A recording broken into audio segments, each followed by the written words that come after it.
Hello, good morning student. जैसे कि last class में हमने oogenesis कंप्लीट कर लिया था, उसके साथ ही हमने योग निर्माण की बातें भी की थी, जिसमें प्री वाइटेरोजेनेसिस और वाइटेरोजेनेसिस दो बातें की थी। वाइटेरोजेनेसिस के बारे में मैंने आपको कंप्लीट बता दिया है किस प्रकार से योग का निर्माण होता है और योग के अंदर क्या क्या होता है।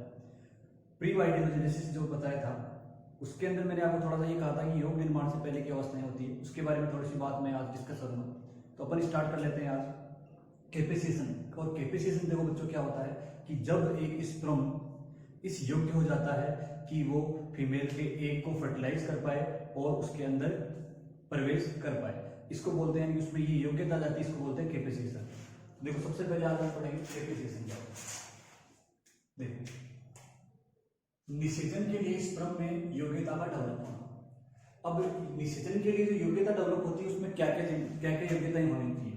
देखो जब मैंने आपको टेस्टिस पढ़ाया था उसमें मैंने कहा था कि इस टेस्टिस से जो बाहर निकल रही है रेटे टेस्टिस एपिडिडाइमिस, और मैंने कहा था एपिडिडाइमिस में स्पर्म का अस्थायी संग्रहण होता है। और अस्थायी संग्रहण का मतलब क्या था कि वहां पर उसका मैच्योरेशन होता है। देखो निषेचन के लिए योग्यता होती है कि एक तो उसके अंदर ओम को भेदने की क्षमता हो, ओम को फर्टिलाइज करने की कैपेसिटी हो, ओम तक पहुंचने की मतलब गतिशीलता उसमें होनी चाहिए, उसके अंदर एक मैच्योर न्यूक्लियस होना चाहिए। क्लियर? ये सारी चीजें जब उसमें होगी तो ही वो उसे क्या कर पाएगा, निषेचित कर पाएगा, ओम को अन्यथा नहीं कर पाएगा। तो मोस्टली हम अगर कैपेसिएशन की बात करें तो आपको इसमें याद रखना है बच्चों, मोस्टली इन वेजाइना कि मोस्टली कहाँ होती है, वेजाइना के अंदर होती है। और वेजाइना में कैसे होती है वो भी मैं बता दूंगा। तो सबसे पहले आपको याद रखना है एपिडिडाइमिस के अंदर। अब मैंने आपको ये कहा था कि स्पर्म का अस्थायी संग्रहण कहाँ होता है, एपिडिडाइमिस में होता है। अब उस अस्थायी संग्रहण के दौरान उसके अंदर क्या क्या होता है, एक तो स्पर्म की जो सक्रियता है वो बढ़ जाती है, उसी के साथ में उसकी जो गतिशीलता है, ये गतिशीलता भी क्या होती है, बढ़ जाती है। ये इंपॉर्टेंट पॉइंट है कि एपिडिडाइमिस में स्पर्म किस प्रकार से निषेचन करने के योग्य होता है, काबिल बनता है। एक पॉइंट हो। उसके बाद अगर बात करते हैं, देखो ये सारी चीजें कहां पर हो रही है, एपिडाइमिस में। और ये जो सारी चीजें जहां होती है इसको कहा जाता है स्पर्म का फंक्शनल मैच्योरेशन। तो आपसे पूछा जा सकता है कि स्पर्म का फंक्शनल मैच्योरेशन कहां पर होता है, तो क्या बताओगे, एपिडाइमिस। आगे आगे सेमिनल फ्लूइड और प्रोस्टेटिक फ्लूइड के बारे में मैंने आपको बता रखा है। तो यहां पे आपको याद रखना है कि ये एल्केलाइन होता है और ये क्या करता है, न्यूट्रिशन। क्योंकि जब न्यूट्रिशन नहीं होगा स्पर्म के पास में, सेल के पास में, तो वो सेल क्या हो जाती है बच्चों, नष्ट हो जाती है। तो न्यूट्रिशन के लिए काम कौन कर रहा है, प्रोस्टेटिक फ्लूइड और सेमिनल फ्लूइड। अब बात करते हैं वेजाइना की। मैंने कहा था कि वेजाइना जो है वो मोस्टली कैपेसिएशन के लिए क्या है, रेस्पॉन्सिबल। देखो जैसे ही स्पर्म वेजाइना से गुजरता है उस समय स्पर्म के ऊपर देखो क्या होता है, एक तो ग्लाइकोप्रोटीन होता है और कोलेस्ट्रॉल होता है। तो स्पर्म के अंदर जो मीडियम होता है उस मीडियम से जो केमिकल्स होते हैं उनके केमिकल्स की सहायता से ये ग्लाइकोप्रोटीन और ये कोलेस्ट्रॉल जो है वो गल जाते हैं। आई बात समझ? जैसे अपन कहें कि ये स्पर्म है और इस स्पर्म के ऊपर ये जो ढक्कन लगा हुआ है, इस प्रकार से क्या होता है, ग्लाइकोप्रोटीन और कोलेस्ट्रॉल होता है। तो जैसे ही स्पर्म वेजाइना में प्रवेश करेगा तो ये ढक्कन यहाँ से क्या हो जाएगा, गल जाएगा, मतलब स्पर्म क्या हो जाएगा, ओपन। और स्पर्म की ये जो एक्टिव साइट है ना, जो निषेचन करने के यानी कि ओम को छेद करे, ओम को भेदेगी, वो क्या हो जाती है, ओपन हो जाती है। फिर रिसेप्टर साइट क्या हो जाती है बच्चों, ओपन हो जाती है। यदि रिसेप्टर साइट ओपन नहीं होगी तो स्पर्म जो है ओम के अंदर प्रवेश नहीं कर पाएगा। सबसे इंपॉर्टेंट चीज होती है कोलेस्ट्रॉल और ग्लाइकोप्रोटीन को गलाता कौन है, कहां पर, वेजाइना के। क्लियर? कैपेसिएशन हो गया। अब एक चीज आपको यहां बता दूं मैं, एक वर्ड है अपने पास पॉलीस्पर्मी। क्या है, पॉलीस्पर्मी। देखो पॉलीस्पर्मी का मतलब ये होता है कि ये आपके पास में एक ओवम है और यहां पर ज्यादा स्पर्म, मतलब एक से अधिक स्पर्म आके इस ओवम को क्या करते हैं, निषेचित करते हैं। तो इसको बोला जाता है पॉलीस्पर्मी। जैसे अपन कह रहे हैं कि ओवम जो है, इस ओवम ये हैप्लोइड है और ये भी सारे क्या है, हैप्लोइड। 3 और ये कितने हो गए, 4, तो 4n हो गया ना। जनरली क्या होता है 2n होता है, लेकिन ये क्या हो गया, 4n हो गया। तो ऐसे के अंदर जो जाइगोट बनता है वो क्या हो जाता है, मर जाता है। क्या हो जाता है बच्चों, मर जाता है। यानी कि इसके अंदर ये जो आगे है वो जीवित नहीं रह पाता है, वो क्या हो जाएगा, मर जाएगा। क्लियर। पॉलीस्पर्मी का मतलब समझ गए, एक ओवम को एक से अधिक स्पर्म के द्वारा निषेचित करना क्या कहलाता है, पॉलीस्पर्मी। किसमें पाया जाता है ये, बर्ड में और रेप्टाइल। क्लियर। अब यदि अपन बात करें, देखो इसके अंदर क्या होता है, कई बार ऐसे होता है कि जैसे एक कंडीशन, ये वाली जो कंडीशन है इसको तो बोलते हैं पैथोलॉजिकल, एक होती है फिजियोलॉजिकल। फिजियोलॉजिकल में क्या होता है कि यहाँ से इनके जो ओवम जो न्यूक्लियस है वो तीनों इसके अंदर आते हैं, ये इसका न्यूक्लियस हो जाएगा, ये तीनों यहाँ पे आएंगे, इनमें से दो तो क्या हो जाते हैं, नष्ट हो जाते हैं, और एक ही कर पाता है, तो ये क्या हो जाएगा, डिप्लॉइड, और ये जीवित रहता है। ये वाली कंडीशन कहलाती है पैथोलॉजिकल, पैथोलॉजिकल, और ये होती है फिजियोलॉजिकल। तो फिजियोलॉजिकल कंडीशन जो है वही सर्वाइव कर पाती है, और पॉलीस्पर्मी किसमें पाई जाती है, बर्ड और रेप्टाइल। क्लियर। यदि अपन मोनोस्पर्मी की बात करें तो मोनोस्पर्मी का मतलब, मोनो का मतलब एक, स्पर्मी का मतलब स्पर्म। यदि एक स्पर्म निषेचित करता है तो उसको बोलते हैं मोनोस्पर्मी। तो आप लोग याद रखना कि एक सेकेंडरी साइट और एक स्पर्म। एग्जाम्पल की अपन बात करते हैं, मोस्टली एक जो अधिकांश एनिमल उनमें यही होता है। अब आप यहाँ देखना कि कैसे होता है, ये सेकेंडरी साइट है, और इस सेकेंडरी साइट के अंदर ये प्लाज्मा मेम्ब्रेन, और ये प्लाज्मा मेम्ब्रेन के बाहर ये जो है ना, ये वाइटेलाइन मेम्ब्रेन कहते हैं इसको, जो प्री वाइटेलोजेनेसिस के दौरान होती है। तो जैसे ही कोई एक स्पर्म यहाँ प्रवेश करेगा तो यहाँ से ये जो कोर्टिकल ग्रेन्यूल्स हैं ये फट जाएगी, और इनके अंदर जो केमिकल है ये केमिकल बाहर रिलीज हो जाएगा। बाहर रिलीज होगा तो प्लाज्मा मेम्ब्रेन के बाहर ये जो वाइटेलाइन स्पेस होता है ना, ये वाला, इस स्पेस के अंदर क्या करेगा, ये यहाँ पे एक मेम्ब्रेन बना देगा जिसको कहते हैं फर्टिलाइजेशन मेम्ब्रेन।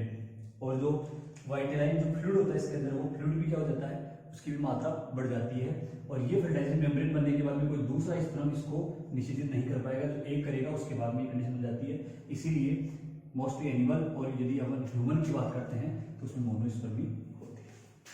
आई बात समझ, इसको नोट करो।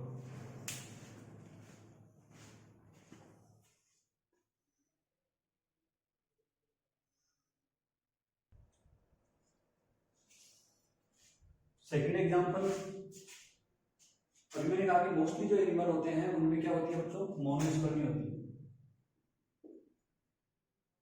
ठीक है, मोनोस्पर्मी आप समझ चुके हो कि ये एक सेकेंडरी साइट है और इसको एक स्पर्म ही निषेचित करेगा, ये मोनोस्पर्मी है। और पॉलीस्पर्मी का अंदर क्या हो जाएगा, एक सेकेंडरी साइट और बहुत सारे स्पर्म।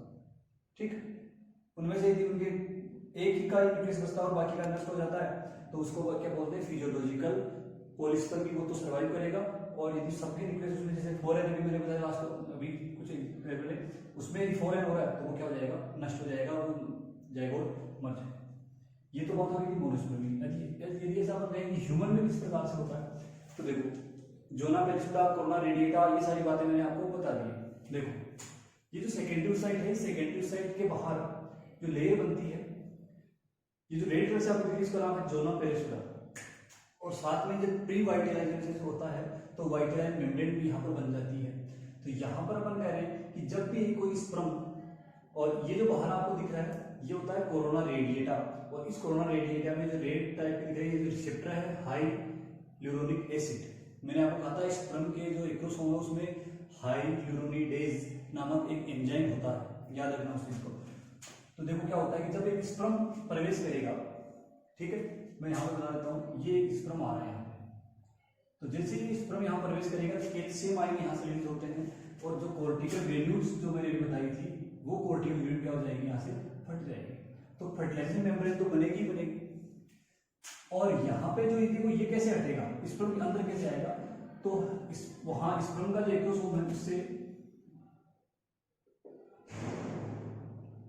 हाई ल्यूरोनिडेज जो एंजाइम है, ये एंजाइम क्या करेगा, इसको डाइजेस्ट कर देगा, इसको उठा देगा, इसको उठा देगा, तो यहाँ से जो क्या हो जाएगी, कोरोना रेडिएटा लेयर नष्ट हो जाएगी, क्योंकि ये जो टूटेगा तो ये लेयर टूट जाएगी, ये लेयर टूट जाएगी, तो स्पर्म क्या करेगा, आसानी से प्रवेश कर जाएगा। मैं एक स्पर्म की बात कर रहा हूँ।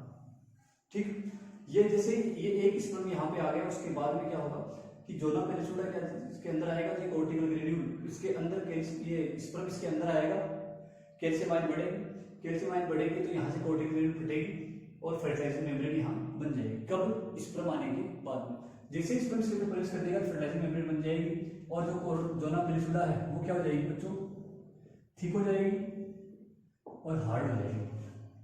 थिक और हार्ड हो गई है, उसके बाद में क्या होगा कि आप देखो जब ये कंडीशन हो गई है, जब ये पहला स्पर्म आया था उस समय ये क्या थी? नॉर्मल थी, लेकिन इसके अंदर आते ही फर्टिलाइजिंग मेम्ब्रेन बन गई और ये थिक और हार्ड हो गई, तो इसके बाद में कोई दूसरा स्पर्म इसके अंदर प्रवेश नहीं कर पाएगा। बात समझ रहे हो? इसके अंदर कोई दूसरा स्पर्म प्रवेश नहीं कर पाएगा। तो यहां तक आप देख पा रहे हो कि हाइड्रोक्लोरिक एसिड किस प्रकार से यहां से हटा है, जोना पेनिसुला किस प्रकार से थिक और हार्ड हुआ है। ये एक स्पर्म आने के बाद में सारा प्रोसेस होता है, थिक और हार्ड होने के बाद में यहां से नहीं आ पाएगा। क्लियर है? उसके बाद में ये क्या हो रहा है कि ये मोनोस्पर्मी कंप्लीट हो रही है, पॉलीस्पर्मी को ये रोक रहा है। क्लियर? वाइटलाइन मेम्ब्रेन होगी और कोरोना रेडिएटा, देखो कोरोना रेडिएटा नष्ट हो चुकी है, जोना पेनिसुला डिसीजन के बाद में भी बनी रहती है। ठीक है, तो याद रखना जोना पेनिसुला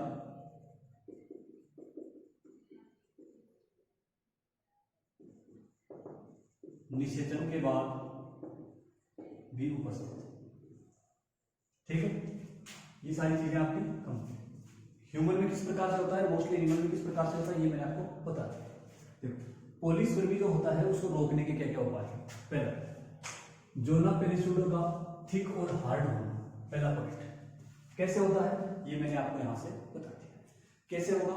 स्पर्म आएगा, कोर्टिकल ग्रेन्यूल फटेगी, फर्टिलाइजिंग मेम्ब्रेन बनेगी, साथ ही जोना पेनिसुला थिक और हार्ड हो जाएगा।